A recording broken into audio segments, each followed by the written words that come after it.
Sorry, answer your question again. I want to make sure I understand your question correctly.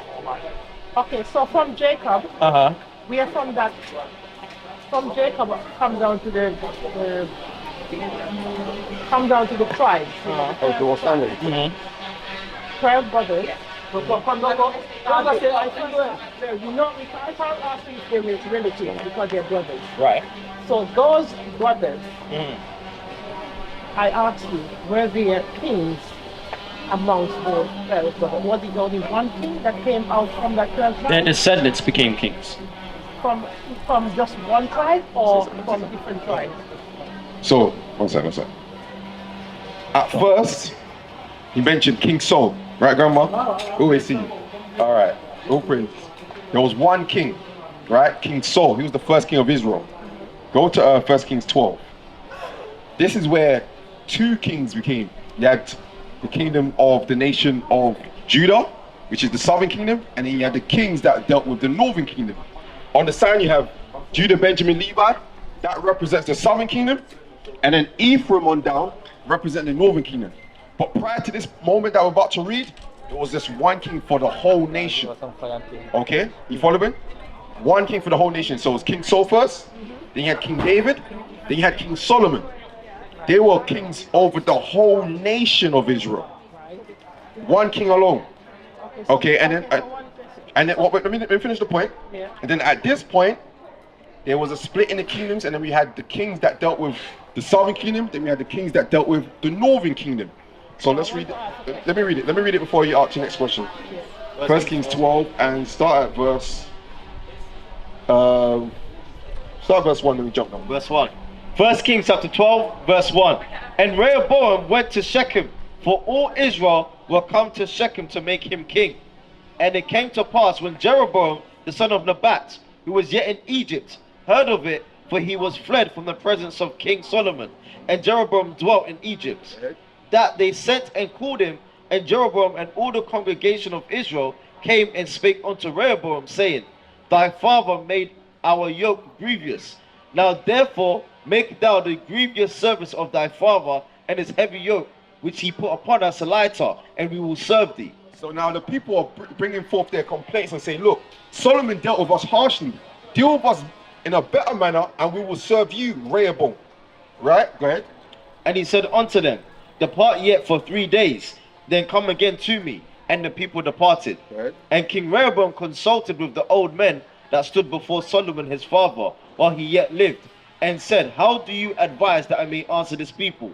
And they spake unto him, saying, If thou wilt be a servant unto this people this day, and will serve them, and answer them, and speak good words to them, that then they will be thy servants forever. So the older men that served with Solomon, his father, who was one of the kings, gave him wise counsel of how to deal with Israel.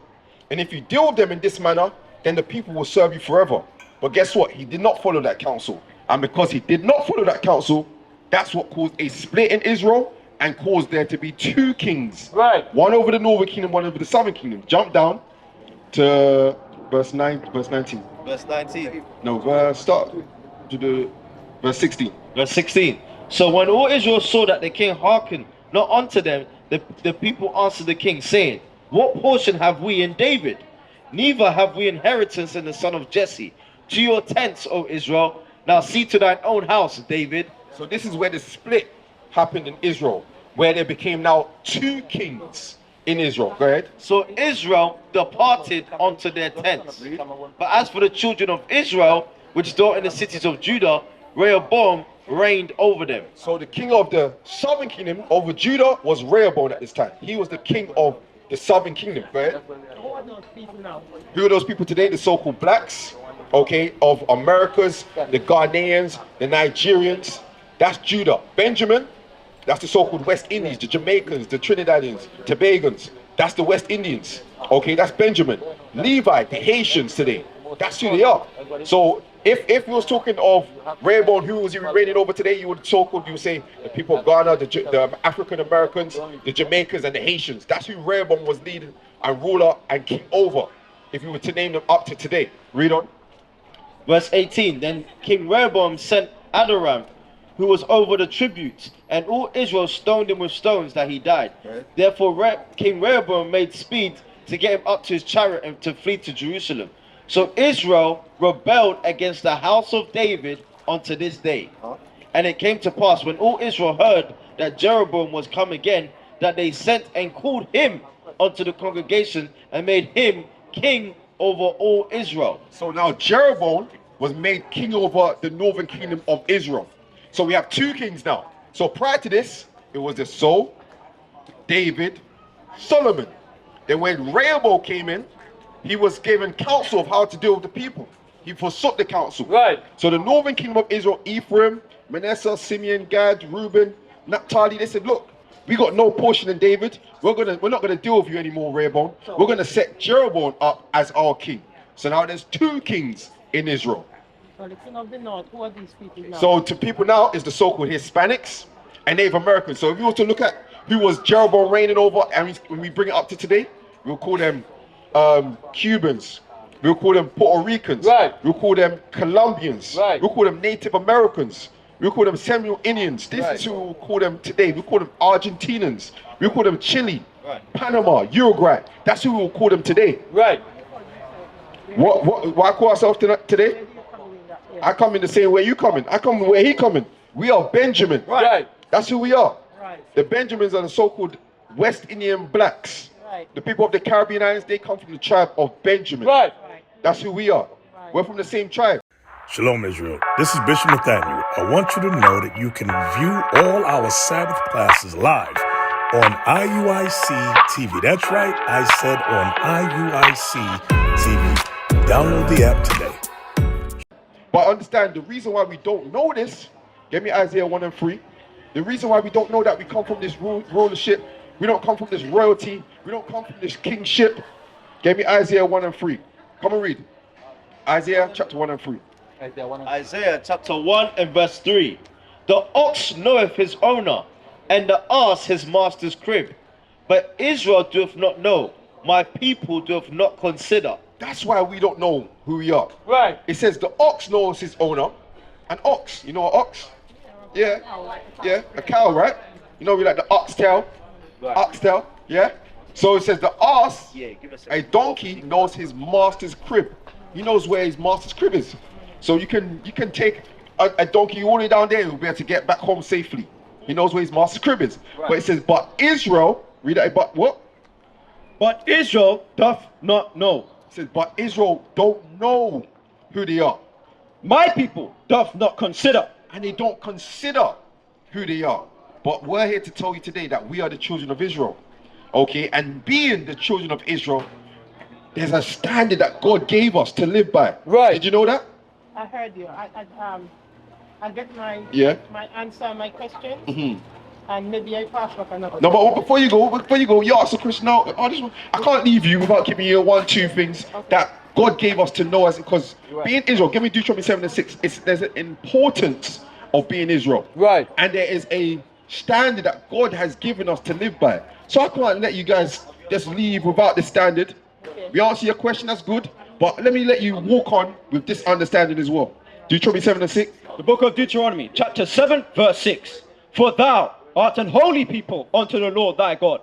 The Lord thy God hath chosen thee to be a special people unto himself, above all people that are upon the face of the earth. So the Lord said, look, this is where I hold you. I held you up here, above all people. Right. So here, if you're above, there's a certain level of standard that you're supposed to live by, so that now everyone's supposed to look up to you as the foundation of how we're supposed to govern and maneuver as a nation.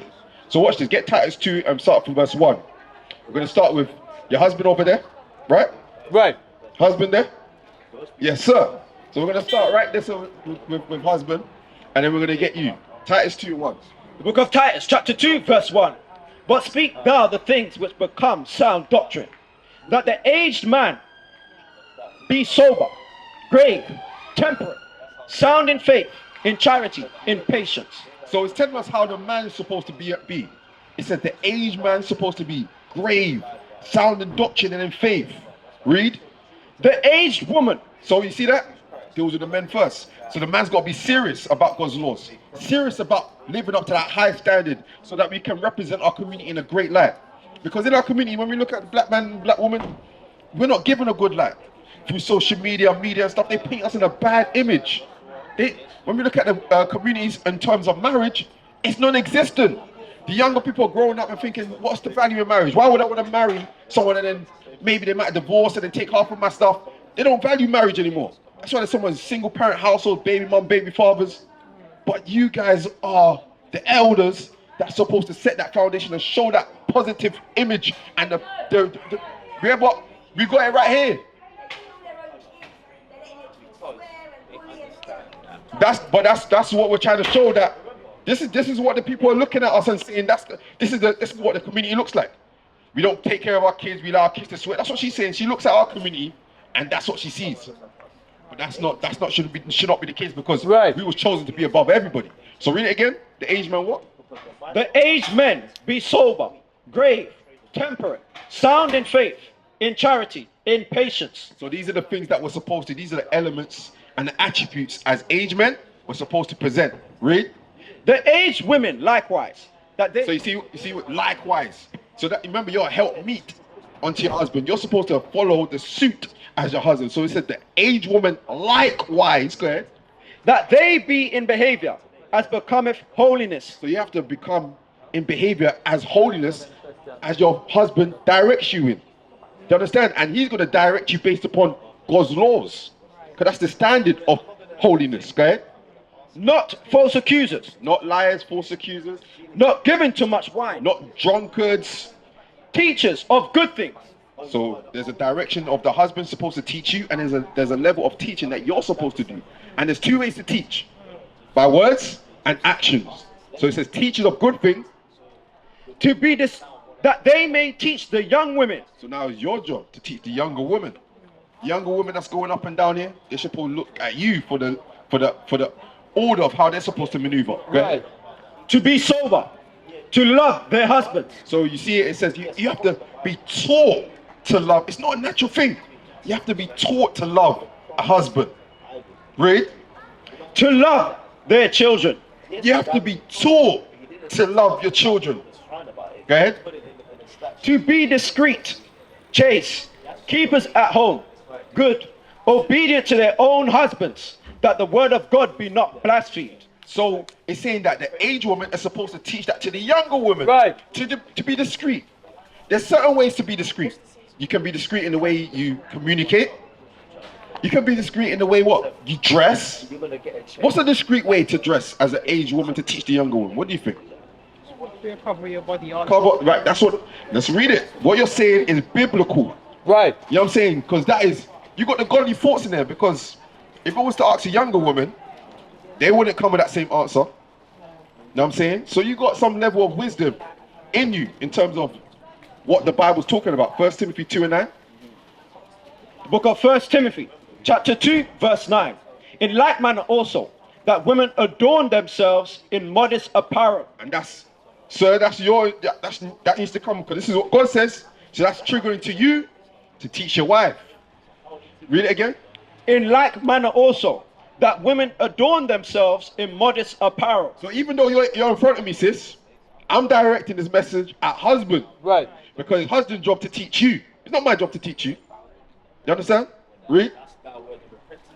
With shamefacedness and sobriety, not with broidered hair or gold or pearls or costly array. Because in today's society, that's how women want to adorn themselves. Adorn means to make yourself more beautiful. They want to make themselves more beautiful with the jewels and the gold and the expensive garments. God's saying that's not how you make yourself beautiful. You make yourself beautiful by wearing modest apparel and showing yourself shamefaced, shy, being sober. Go ahead. Which becometh women professing godliness with good works. So when you profess godliness with good works, that's how women show themselves more beautiful. And if you show yourself in that, let me ask you this. What type of clothing is modest according to God? Do you know? Okay. What kind of clothes is modest according to God? Pardon? You don't think what you're wearing? Okay. Do you know what the word modest means? Not too exposed, or not too outdoor stuff like that. Just not Right. You agree with my sister there? cannot. You got anything to add as the aged woman to teach the younger woman? Go ahead. You got anything to add on? Well, we talk about costly arrays there, Mm. and about adorning themselves. Yeah. Like, some of them feel like they have to put earrings, Yeah. they have to put nose ring, they have to put tattoos. All that is a part of the dressing. Mm. So, some people, not only the girls, but the boys as well, Yeah. feel that they have to get a tattoo. And tattoos is actually a sin. God says, don't.